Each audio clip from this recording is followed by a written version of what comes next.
नमस्कार साथियों, आप सबका आपके अपने YouTube चैनल पर बहुत बहुत स्वागत है। आज की इस वीडियो के माध्यम से हम बीएससी सेमेस्टर 4 केमिस्ट्री का ऑब्जेक्टिव क्वेश्चन पेपर आज हम हल करने वाले हैं। ये क्वेश्चन पेपर राजा महेंद्र प्रताप अलीगढ़ विश्वविद्यालय का है, जो कि अभी हाल ही में संचालित हुआ है। ऐसे विद्यार्थी जो राजा महेंद्र प्रताप अलीगढ़ विश्वविद्यालय के हैं, वो सभी लोग अपनी आंसर की चेक कर लेंगे, और जिन भी स्टूडेंट का इस बार एग्ज़ाम ऑब्जेक्टिव पैटर्न पर होना है उन सब के लिए ये क्वेश्चन पेपर खासकर महत्वपूर्ण होगा, क्योंकि यहाँ से बहुत सारे प्रश्न आपके एग्जाम में भी रिपीट होने वाले हैं। दोस्तों, नई शिक्षा नीति के अनुसार जो आप लोग सेमेस्टर 4 में केमिस्ट्री पढ़ रहे हैं, उसका पेपर टाइटल है quantum mechanics and analytical techniques. ये आपका पेपर टाइटल है। ये जो क्वेश्चन पेपर आया हुआ है हमारे पास बुकलेट सीरीज सी का है, और आप सबका बुकलेट सीरीज़ डिफरेंट हो सकता है। किसी में ए हो सकता है, किसी का सी हो सकता है, किसी का डी हो सकता है, लेकिन क्वेश्चंस आपके सेम ही रहेंगे।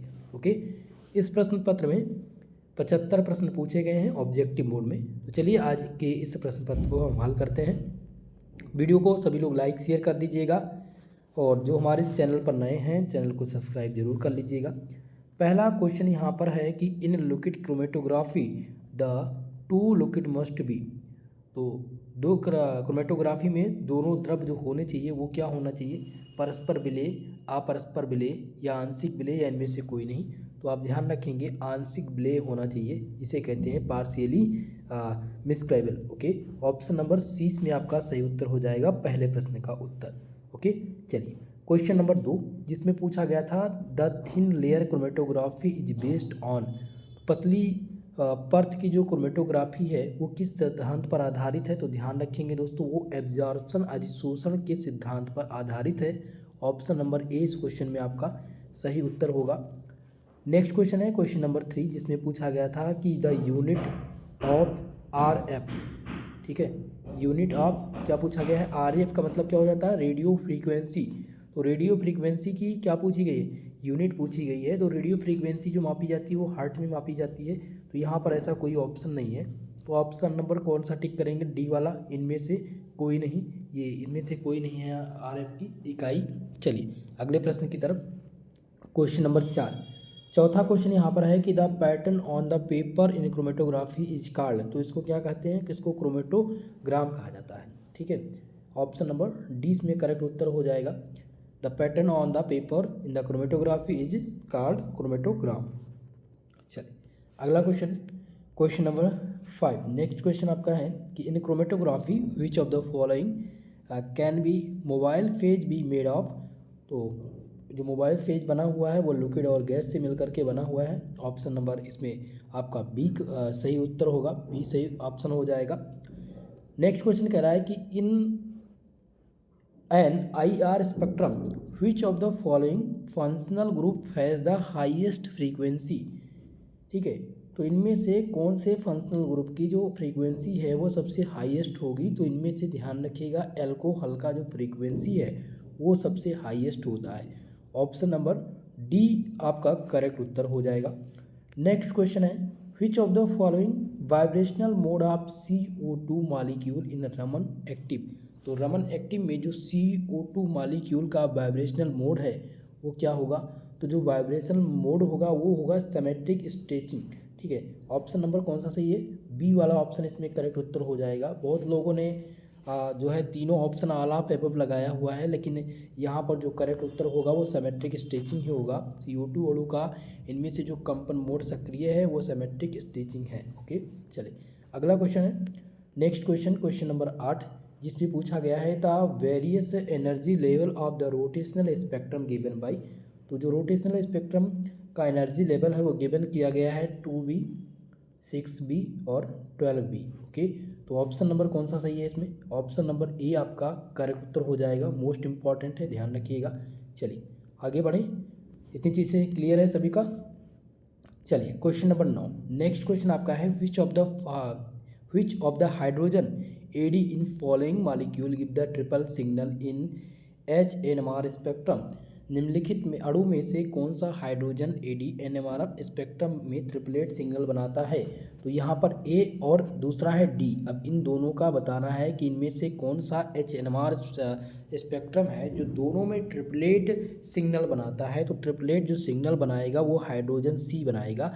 ये जो ऑप्शन नंबर यहाँ पर देख रहे हैं हाइड्रोजन सी, ये जो सी दिया गया है यही हाइड्रोजन सी क्या बनाएगा, ये बनाएगा ट्रिपलेट सिग्नल ए और डी वाले में। ऑप्शन नंबर सी क्लियर है। चलिए अगला क्वेश्चन नंबर 10 नंबर प्रश्न में पूछा गया है, क्या क्वेश्चन है, क्वेश्चन नंबर 10 जिसमें दिया गया है कि how many signal found the aldehyde have, aldehyde में कितने एनएमआर स्पेक्ट्रा होंगे? तो एल्डिहाइड में दोस्तों 3 एनएमआर स्पेक्ट्रा है, एच एनएमआर स्पेक्ट्रा है। ऑप्शन नंबर 20 में आपका करेक्ट उत्तर हो जाएगा, ध्यान रखिएगा।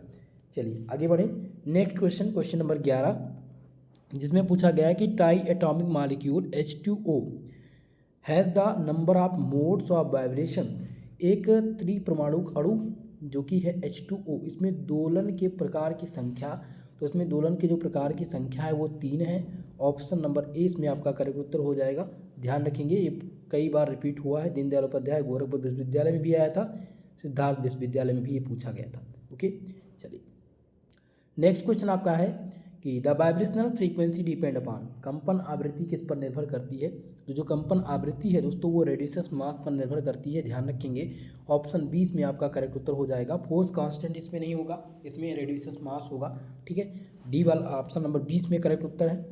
नेक्स्ट क्वेश्चन पूछा गया था which one has the zero dipole moment. तो निम्नलिखित में से द्विध्रुव आघूर्ण किसका शून्य होगा? तो HCl की अगर बात करें तो HCl का 0.87 के समथिंग डाइपोल मोमेंट है। अगर यहाँ पर बात करें मेथिल क्लोराइड का तो मेथिल क्लोराइड का 1.74 के आसपास है। CO2 का बात करें तो कार्बन डाइऑक्साइड का 0 डाइपोल मोमेंट, क्योंकि इसका लैम्डा मैक्स का मान 0 होगा। जब लैम्डा मैक्स का मान 0 तो यानी करेक्टर इसका जब आएगा 0 तो ये इसका डाइपोल मोमेंट भी 0 हो जाएगा। ऑप्शन सी इसका करेक्ट उत्तर हो जाएगा, इसका द्विध्रुव आघूर्ण शून्य है। तो 15 नंबर प्रश्न था जिसमें पूछा गया है इलेक्ट्रोमैग्नेटिक रेडिएशन और इन द फॉर्म ऑफ। तो इलेक्ट्रोमैग्नेटिक रेडिएशन जो होते हैं वो किस फॉर्म में होते हैं? वो वेव के फॉर्म में होती है, ना ही एनर्जी, ना ही हीट और ना ही वर्क। तीनों ऑप्शन इसके रॉन्ग हो जाएंगे। आप ऑप्शन टिक करेंगे इनमें से कोई नहीं, डी वाला ऑप्शन इसमें सही उत्तर है। चलिए अगला क्वेश्चन है कि the radial node are represented by. तो रेडियल नोड किस प्रकार से प्रेजेंट किया जाता है? तो n-l-1 से रिप्रेजेंट किया जाता है रेडियल नोड को। मोस्ट इंपॉर्टेंट है, कई बार ये पूछा जा चुका है दोस्तों, इसलिए ऑप्शन नंबर ए इसका करेक्ट उत्तर हो जाएगा। सही जवाब कौन सा है? Option number A. चलिए अगला क्वेश्चन है श्रोडिंगर समीकरण पूछा गया है। तो श्रोडिंगर का इक्वेशन क्या होता है दोस्तों? H साई इक्वल टू ई साई होता है श्रोडिंगर का तरंग समीकरण। ऑप्शन नंबर ए इसमें आपका करेक्ट उत्तर हो जाएगा। नेक्स्ट क्वेश्चन था जिनमें पूछा गया कि इनमें से हैमिल्टोनियन ऑपरेटर एच इनमें से कौन सा है? तो पहला ऑप्शन दिया गया h² minus h² upon 8 pi square m del square plus B. दूसरा है h² pi 8 pi square m del square H plus B. तो ये बोथ हो सकते हैं, ऑप्शन नंबर 20 में आपका करेक्ट उत्तर होना चाहिए, ठीक है। चलिए next question Laplacian operator del square. तो लैप्लेशियन ऑपरेटर डेल स्क्वायर क्या होता है? ये होता है del square upon del X square plus del square upon del Y square plus del square upon del Z square होता है। तो ये ऑप्शन नंबर कौन सा सही हो जाएगा? ए वाला ऑप्शन इसमें करेक्ट उत्तर आपका है। चलिए नेक्स्ट क्वेश्चन नंबर 20 जिसमें पूछा गया था कि the maximum number of electron are present in F orbital में एफ कक्षक में इलेक्ट्रॉनों की अधिकतम जो संख्या है वो कितनी होती है? तो ध्यान रखेंगे 14 होती है, अधिकतम संख्या जो रहेगी वो 14 होगी। ऑप्शन डी इसमें करेक्ट उत्तर है। नेक्स्ट क्वेश्चन है कि the orbital with n equal to 3, n का मान 3 दिया गया है, l का मान 2 दिया गया है। तो ये कौन से कक्षीय है? तो ये 3D होगा। ऑप्शन नंबर डी इसमें कौन सा सही हो जाएगा? सी ऑप्शन करेक्ट उत्तर है इसका। चलिए अगले प्रश्न की ओर बढ़ा जाए। नेक्स्ट क्वेश्चन आपका क्या है? क्वेश्चन नंबर 22 जिसमें है the idea of stationery orbit was the first given by. स्थिर कक्षा का जो विचार है सबसे पहले किसने दिया था? तो स्थिर कक्षा का जो विचार दिया था वो नील बोर ने सर्वप्रथम दिया था। ऑप्शन नंबर सी में आपका करेक्ट उत्तर है, ध्यान रखेंगे। नेक्स्ट क्वेश्चन आपका है क्वेश्चन नंबर 23, जिसमें पूछा गया है कि the maximum number of electron that can be accommodated in the orbit is, यानी कि एक कक्षा में रखे जा सकने वाले इलेक्ट्रॉनों की अधिकतम संख्या कितनी होगी, तो 2n² होगी। ऑप्शन सी इसमें आपका करेक्ट उत्तर है। कई बार दोस्तों ये रिपीट हो चुके हैं, ध्यान रखिएगा। इस क्वेश्चन का आंसर 2n² इसका सही उत्तर है। नेक्स्ट प्रश्न देखते हैं क्वेश्चन नंबर 24, जिसमें है infrared spectroscopy given the valuable information about, ठीक है, यानी कि औरत स्पेक्ट्रोस्कोपी में निम्न में से कौन सी महत्वपूर्ण जानकारी मिलती है। तो जब सबसे जो महत्वपूर्ण जानकारी मिलती है दोस्तों वो फंक्शनल ग्रुप का सबसे महत्वपूर्ण जानकारी क्रियात्मक समूह देता है। ऑप्शन नंबर डी इसमें आपका करेक्ट उत्तर हो जाएगा। चलिए आगे बढ़ें। क्वेश्चन नंबर 25, जिसमें पूछा गया है कि vibrational degree of freedom for the CO molecule is. CO molecule के लिए आपको इसमें क्या बताना है, इसमें बताना है कि इसका जो डिग्री ऑफ फ्रीडम होगा वो कितना होगा। तो डिग्री ऑफ फ्रीडम CO का कितना आएगा, 2 होता है। ऑप्शन नंबर सी इसमें आपका करेक्ट उत्तर हो जाएगा, ध्यान रखेंगे दोस्तों। अगला क्वेश्चन है मोस्ट इंपॉर्टेंट है कि molecule which are IR active, इनमें से कौन सा मॉलिक्यूल है जो IR एक्टिव है। तो इनमें से बात करें हम HCl की, तो HCl IR एक्टिव है, लेकिन अगर यहाँ पर बात करें F2, N2 और H2 की, ये IR इनएक्टिव है लेकिन रमन एक्टिव है, ठीक है। रमन सक्रिय है लेकिन IR निष्क्रिय है, ये तीनों। तो यहाँ पर सक्रिय पूछा गया था तो HCl सक्रिय है। ऑप्शन ए इसमें सही उत्तर हो जाएगा। क्वेश्चन नंबर 27, जिसमें पूछा गया कि reduced mass mu of the 2 atom having the M1 and M2 is, 2 परमाणु जिनके द्रव्यमान M1 एंड M2 हैं, ठीक है, उनके लिए रेड्यूस्ड द्रव्यमान क्या होगा, तो ये होगा mu equal to M1 M2 upon M1 plus M2, ठीक है। तो इस प्रकार से कौन सा ऑप्शन सही हो जाएगा, यहाँ पर ऑप्शन नंबर ए आपका करेक्ट उत्तर होगा, सही जवाब होगा। चलिए अगला प्रश्न है क्वेश्चन नंबर 28, जिसमें पूछा गया है कि which of the following molecule will not give rotational spectra, निम्नलिखित में से कौन सा अणु घूर्णन स्पेक्ट्रा नहीं देता है। तो घूर्णन स्पेक्ट्रा इनमें से कौन सा नहीं देता है, ध्यान रखेंगे दोस्तों। तो यहाँ पर HCl देगा, HBr, HCl यानी hydrogen iodide, hydrogen bromide, hydrogen chloride, ये तीनों देगा। लेकिन यहाँ पर जो आपका N2 है, ये N2 घूर्णन स्पेक्ट्रम नहीं देता है। ऑप्शन डी इसमें आपका राइट आंसर है। नेक्स्ट क्वेश्चन है vibrational degree of freedom for a linear molecule. तो किसी भी लीनियर मॉलिक्यूल के लिए जो वाइब्रेशनल डिग्री ऑफ फ्रीडम है वो कितना होता है, तो ध्यान रखेंगे दोस्तों 3n-5 होता है। इनमें कौन सा ऑप्शन है, ऑप्शन सी इसमें आपका करेक्ट उत्तर आपका हो जाएगा। चलिए आगे बढ़ें नेक्स्ट प्रश्न की ओर।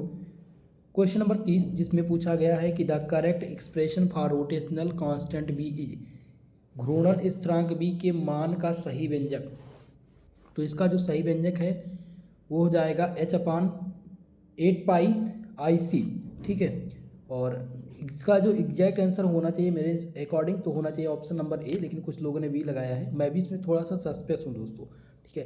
एग्जैक्ट यह क्योंकि यहाँ पर होना चाहिए RC होना चाहिए, यहाँ पर IC दिया गया है, तो इसलिए मैं थोड़ा सा कंफ्यूज हो रहा हूँ।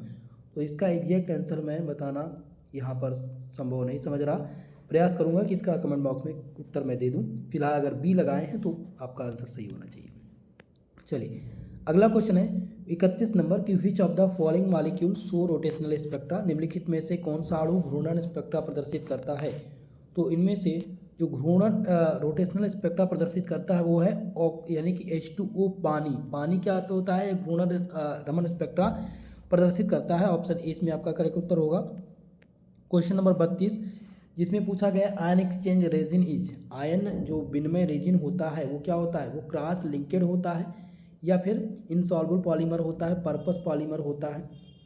तो ध्यान रखेंगे दोस्तों ये जालक्रम, आघूलनशील और छिद्रित, ये तीनों होता है। ऑप्शन नंबर डी इसमें आपका करेक्ट उत्तर है 32 नंबर प्रश्न का। क्वेश्चन नंबर 33 इसमें है कि solvent extension is basically known as, विलायक निष्कर्षण को मूल रूप से जाना जाता है। तो विलायक निष्कर्षण को मूल रूप से किस रूप में जाना जाता है, ध्यान रखेंगे लिक्विड एक्सटेंशन के रूप में, द्रव निष्कर्षण। ऑप्शन नंबर 20 में सही उत्तर है आपका। अगला क्वेश्चन 32 नंबर प्रश्न है कि what is the representation of the distribution coefficient वितरण गुणांक का प्रतिरूप क्या है? तो वितरण गुणांक का जो प्रतिरूप है दोस्तों वो ध्यान रखेंगे कैपिटल के है। ऑप्शन नंबर यहाँ पर डी आपका सही उत्तर होगा। नेक्स्ट क्वेश्चन है क्वेश्चन नंबर 35, जिसमें पूछा गया है कि solvent extension is a analytical techniques. विलायक निष्कर्षण एक विश्लेषणात्मक तकनीकी है किसका? तो ये सेपरेटिंग का एक प्रकार का विश्लेषणात्मक तकनीकी है वियोजक का। ऑप्शन नंबर ए इस क्वेश्चन के सही उत्तर हो जाएंगे। नेक्स्ट प्रश्न था क्वेश्चन नंबर 36, जिसमें पूछा गया है कि which radiation has the valence electron transition. किस विकिरण में संयोजी इलेक्ट्रॉन संक्रमण है? तो पहला ऑप्शन दिया गया था माइक्रोवेव, दूसरा है एक्सरे, वाई रे और डी दिया था विजिबल वेव। तो इनमें सही उत्तर क्या हो जाएगा? डी वाला ऑप्शन विजिबल वे आपका वेव जो है करेक्ट उत्तर होगा, सही जवाब होगा। नेक्स्ट क्वेश्चन है जिससे पूछा गया था कि which of the following region IR spectra appears between 1400 से लेकर के 600 सेंटीमीटर इनवर्स दिया गया है कि जो IR स्पेक्ट्रा है उसका जो सापेक्ष क्षेत्र है वो 1400 से 600 सेंटीमीटर इनवर्स दिया गया है। तो ये किस में पाया जाता है? ये कौन सा रीजन कहलाता है? फंक्शनल ग्रुप रीजन या फिंगरप्रिंट रीजन? तो इसको कहते हैं फिंगरप्रिंट रीजन। ठीक है, IR स्पेक्ट्रा का जो सापेक्ष क्षेत्र है अगर 1400 से 600 सेंटीमीटर इनवर्स के बीच में होगा तो उसको फिंगरप्रिंट रीजन माना जाता है। ऑप्शन नंबर 20 में सही उत्तर होगा आपका। नेक्स्ट क्वेश्चन था क्वेश्चन नंबर 38, जिसमें है कि what is the absorption frequency centimetre inverse in C triple bond N functional group is. तो यहाँ पर है C ट्रिपल बॉन्ड एन का क्रियात्मक समूह हित अवशोषण का सेंटीमीटर इनवर्स क्या होगा? तो इसका लगभग जो मान आना चाहिए वो आना चाहिए 2850 से लेकर 2960 के बीच में। ऑप्शन नंबर डी इसमें सही उत्तर है आपका। ठीक है, ये मानक वैल्यू है, एग्जैक्ट इसका वैल्यू नहीं आता है। चलिए 39 नंबर क्वेश्चन था जिसमें पूछा गया है the molecule which are IR active but Raman active. इनमें से कौन सा वह अणु है जो IR निष्क्रिय है लेकिन रमन सक्रिय है? तो यहाँ पर ऑप्शन नंबर ए टिक करेंगे क्योंकि N2 जो है ये IR निष्क्रिय है लेकिन रमन क्या है? सक्रिय है। ठीक है, और यहाँ पर HCl, SO2, प्रोटीन ये क्या है? ये सब IR सक्रिय है लेकिन रमन निष्क्रिय है। तो यहाँ पर रमन सक्रिय पूछा गया था, IR निष्क्रिय, तो ऑप्शन नंबर ए आपका करेक्ट उत्तर होगा। अगला क्वेश्चन था क्वेश्चन नंबर 40, जिसमें है कि the difference between the incident and the scratching frequency in the Raman spectrum is called as. यानी रमन स्पेक्ट्रम में आपतित एवं प्रकीर्णित जो आवृत्तियों के बीच का अंतर है उनको क्या कहा जाता है? तो उनको दोस्तों हमेशा ध्यान रखेंगे रमन फ्रीक्वेंसी कहा जाता है। ऑप्शन नंबर कौन सा सही हो जाएगा? इनमें जो सही उत्तर हो जाएगा आपका वो हो जाएगा option number A Raman frequency. चलिए अगला क्वेश्चन जिसमें पूछा गया है कि Raman line on the lower frequency side is called. तो निम्न आवृत्ति पर रमन रेखाएं को क्या कहते हैं? तो इसको हम कहते हैं स्टोक। ऑप्शन नंबर ए इसमें आपका करेक्ट उत्तर हो जाएगा। Raman line on the lower frequency side are the called stoke. चलिए नेक्स्ट क्वेश्चन नंबर 42, जिसमें है कि इन रमन इफेक्ट भी study the scratching of. Raman प्रभाव में हम प्राकीर्णन का अध्ययन करते हैं तो हम इसमें मॉलिक्यूल का अध्ययन करते हैं। ऑप्शन नंबर सी इसमें करेक्ट उत्तर हो जाएगा, अणुओं का अध्ययन किया जाता है। क्वेश्चन नंबर 43, जिसमें पूछा गया था कि which of the following electromagnetic radiation has the maximum wavelength. निम्नलिखित में से किस विद्युत चुंबकीय विकिरण की तरंगदैर्घ्य अधिकतम होगी? तो ध्यान रखेंगे दोस्तों, पहला ऑप्शन था एक्सरे, दूसरा है अल्ट्रावायलेट रे, सी दिया गया है रेडियो वेव्स और डी दिया गया एक्सरे। तो इसमें से रेडियो तरंगे का जो विद्युत चुंबकीय विकिरण है वो तरंगदैर्घ्य है वो सबसे अधिकतम होगा। ऑप्शन सी में आपका सही उत्तर है। चलिए क्वेश्चन नंबर 44, जिसमें पूछा गया कि बामर series in the spectrum of hydrogen atom lies in. Hydrogen परमाणु में स्पेक्ट्रम के बामर श्रेणी में स्थित है। तो ये अल्ट्रा वॉलेट रीजन या विजिबल रीजन, इंफ्रारेड रीजन। तो इनमें से ध्यान रखेंगे मोस्ट इंपॉर्टेंट है विजिबल रीजन, दृश्य क्षेत्र। हाइड्रोजन परमाणु के स्पेक्ट्रम में जो बामर जो श्रेणी है वो स्थित है दृश्य रीजन में। ऑप्शन नंबर बी इसमें आपका करेक्ट उत्तर है। चलिए आगे बढ़ें। नेक्स्ट क्वेश्चन है क्वेश्चन नंबर 45, जिसमें पूछा गया है कि in a given atom no 2 electrons can have a same value of the quantum number is called. यानी दिए गए परमाणु की किन्हीं 2 इलेक्ट्रॉनों की जो चारों क्वांटम संख्याओं के मान है वो समान नहीं हो सकती है, इसे क्या कहते हैं? तो इसको हम पाउली का अपवर्जन सिद्धांत कहते हैं, पाउली का अपवर्जन नियम। ऑप्शन नंबर डी इसमें आपका करेक्ट उत्तर हो जाएगा। क्वेश्चन नंबर 46 जिसमें पूछा गया है कि which of the following is a correct relation according to Heisenberg uncertainty principle. Heisenberg के अनिश्चितता के सिद्धांत के अनुसार इनमें से कौन सा संबंध सही है। तो ध्यान रखेंगे हाइजेनबर्ग का जो अनिश्चितता का सिद्धांत है वो del x into del B greater than equal to h upon 4 pi होता है, इसलिए ऑप्शन नंबर कौन सा सही है, ऑप्शन 20 में आपका करेक्ट उत्तर हो जाएगा, सही जवाब हो जाएगा। नेक्स्ट क्वेश्चन है क्वेश्चन नंबर 47 जिसमें पूछा गया है कि who is the found out the dual behaviour of matter. पदार्थ की द्वैत प्रकृति को किसने ज्ञात किया था। तो डी ब्रॉगली ने पदार्थ की द्वैती प्रकृति का प्रतिपादन किया था। Option A the right answer इस क्वेश्चन का आंसर हो जाएगा। चलिए 48 नंबर प्रश्न था जिसमें पूछा गया है कि a strong signal eight 1700 centimetre inverse in an IR spectrum indicates the presence of. IR spectrum में 1700 सेंटीमीटर इनवर्स पर एक प्रबल सिग्नल समूह की उपस्थिति को व्यक्त करता है, तो वो कार्बोनिल समूह को व्यक्त करता है। ठीक है, ऑप्शन नंबर कौन सा सही हो जाएगा, यहाँ पर करेक्ट उत्तर हो जाएंगे option number C carbonyl group. अगला क्वेश्चन है क्वेश्चन नंबर 49 जिसमें है कि which of the harmful radiation as is stopped by the ozone layer. Ozone परत निम्नलिखित में से या निम्न में से किस प्रकार की नुकसानदायक विकिरण को आने से रोकती है। तो दोस्तों ये रोकती है विजिबल जो है अल्ट्रावायलेट किरणों को, अल्ट्रावायलेट रेस को ये रोकती है। ऑप्शन ए इसमें से हो जाएगा परावैंगनी।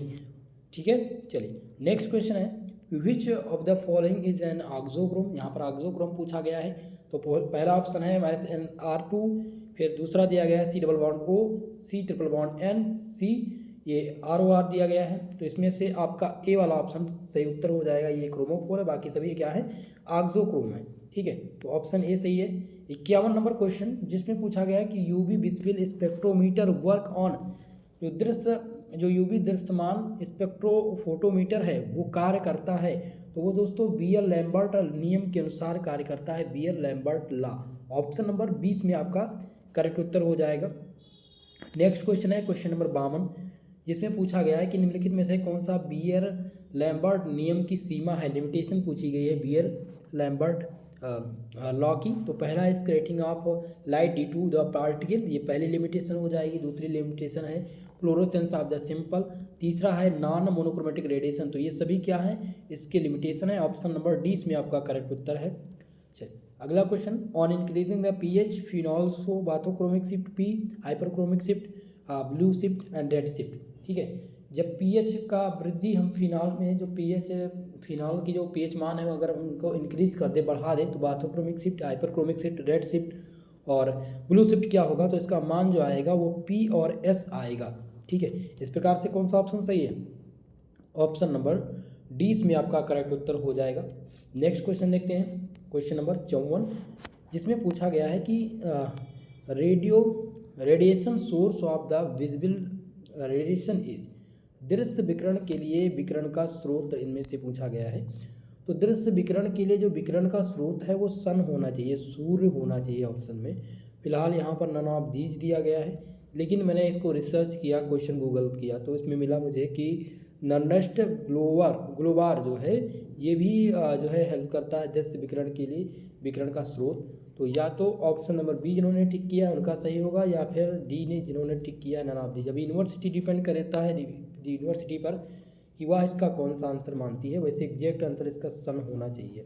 ठीक है, चलिए अगला क्वेश्चन है क्वेश्चन नंबर 55 जिसमें पूछा गया विच of the following show the bathochromic shift in polar solvent. निम्नलिखित में से कौन सा ध्रुवीय विलायक में बाथोक्रोमिक शिफ्ट को दर्शाता है। तो बाथोक्रोमिक शिफ्ट को जो दर्शाता है वो एथिलीन दर्शाती है। ऑप्शन सी इसमें आपका करेक्ट उत्तर हो जाएगा। नेक्स्ट क्वेश्चन है क्वेश्चन नंबर 56 जिसमें पूछा गया है the possible transition for water molecule in UV visible reason.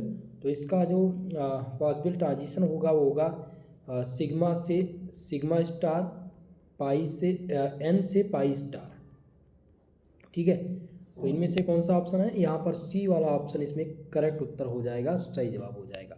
चलिए अगला क्वेश्चन क्वेश्चन नंबर 57 जिसमें है कि select the wavelength range corresponding to UV visible region, यानी कि यूवी दृश्य क्षेत्र के अनुरूप तरंग दैर्ध्य का रेंज का जो चयन है वो कीजिए।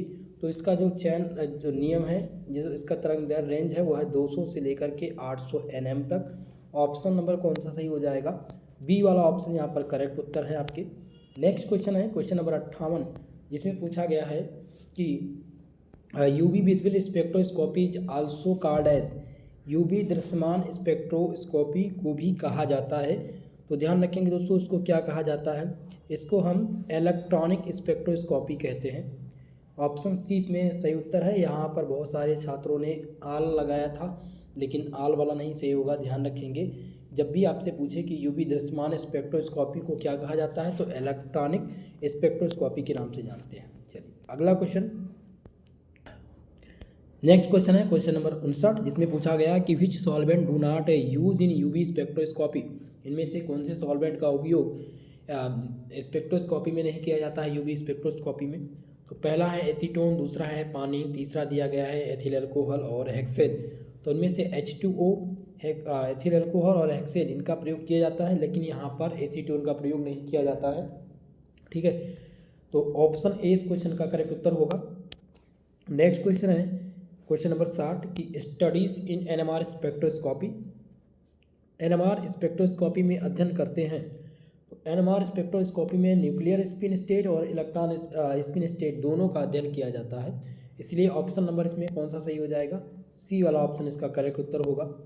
नेक्स्ट क्वेश्चन था क्वेश्चन नंबर 61 जिसमें पूछा गया है कि टाउ का मान, इसमें पूछा गया है टाउ का मान क्या होगा, टाउ की वैल्यू। तो आप सबको इसका आंसर देना है 61 नंबर क्वेश्चन का। टाउ का मान क्या होगा कमेंट बॉक्स में कमेंट करके जरूर बताइएगा। अगला क्वेश्चन है 62 नंबर प्रश्न जिसमें पूछा गया है कि among the following the NMR inactive molecule is, निम्नलिखित में से कौन सा NMR निष्क्रिय केंद्र है? तो इनमें से निष्क्रिय केंद्र कौन सा है? तो ध्यान रखेंगे मैग्नीशियम, जो मैग्नीशियम है ये IR NMR जो है वो निष्क्रिय केंद्रक है। सी वाला ऑप्शन इसमें करेक्ट उत्तर होगा। अगला क्वेश्चन है क्वेश्चन नंबर 63 जिसमें पूछा गया है कि which of the following solvent is not use in NMR, निम्नलिखित में से किस विलायक का उपयोग NMR में नहीं करते? तो पहला है DTO, तो इसका प्रयोग करते हैं। बात करें हम यहाँ पर क्लोरोफॉर्म CHCl3 की, तो यहाँ पर इसका भी प्रयोग होता है।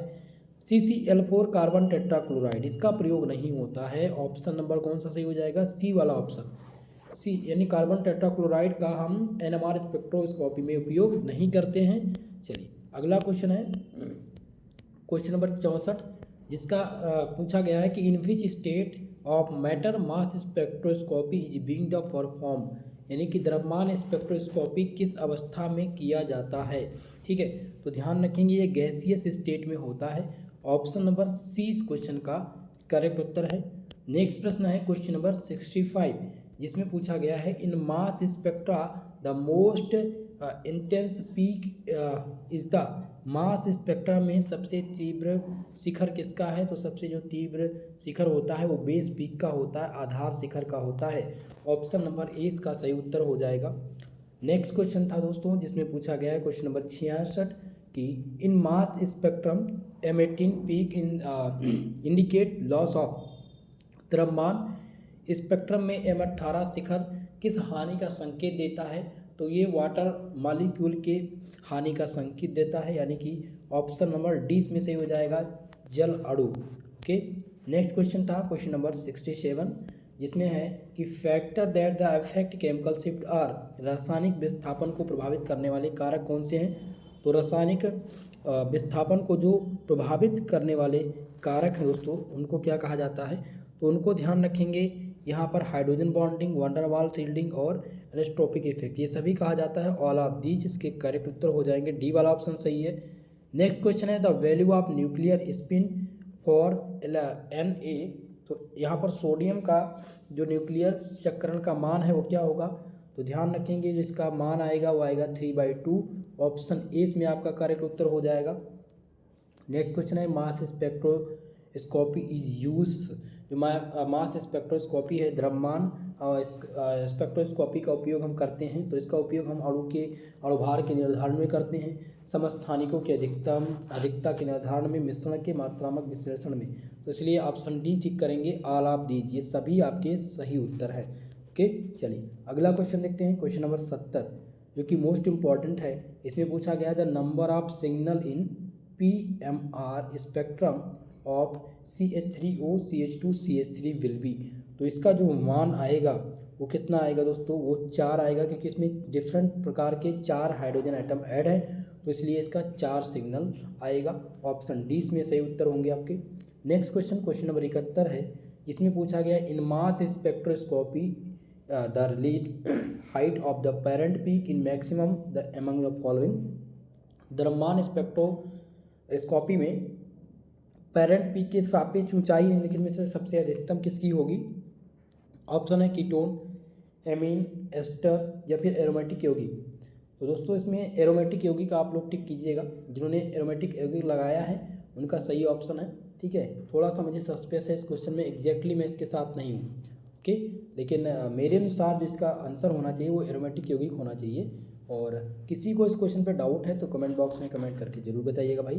नेक्स्ट क्वेश्चन देखते हैं, क्वेश्चन नंबर 72, जिसमें पूछा गया है in NMR induced magnetic field oppose the applied field that the proton is called. NMR spectroscopy में यदि प्रेरित चुंबकीय लगाए गए चुंबकीय क्षेत्र का जो प्रतिरोध है वो करता है, तो प्रोटॉन को क्या कहा जाता है।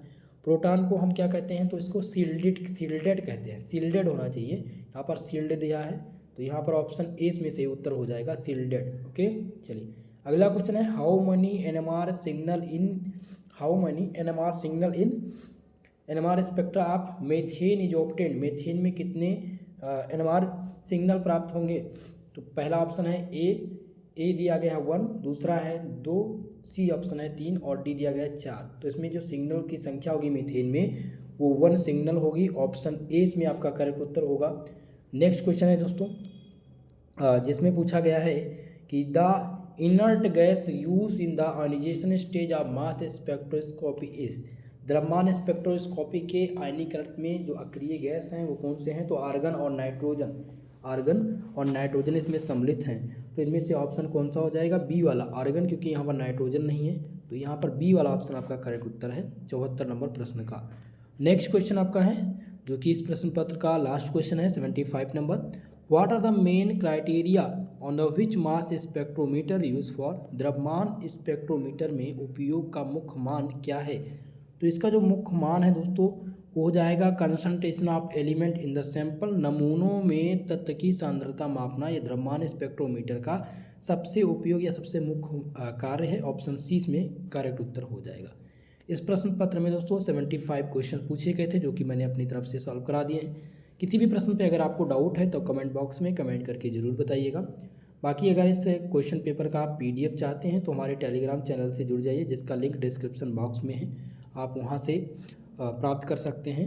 बाकी दोस्तों वीडियो को लाइक शेयर कर दीजिएगा, और जिसका भी आंसर की अभी तक नहीं मिला हो आपको, तो आप हमारे कॉन्टैक्ट नंबर पर, जो कि आपको कम्युनिटी वाले सेक्शन में जाएंगे तो आपको वहाँ पर मिल जाएगा हमारा नंबर, उस पर आप व्हाट्सअप कर दीजिएगा, उसकी आंसर की आपको जल्द से जल्द मिल जाएगी। ओके, तो आज के लिए बस इतना ही, मिलते हैं नेक्स्ट वीडियो में, तब तक के लिए जय हिंद जय भारत।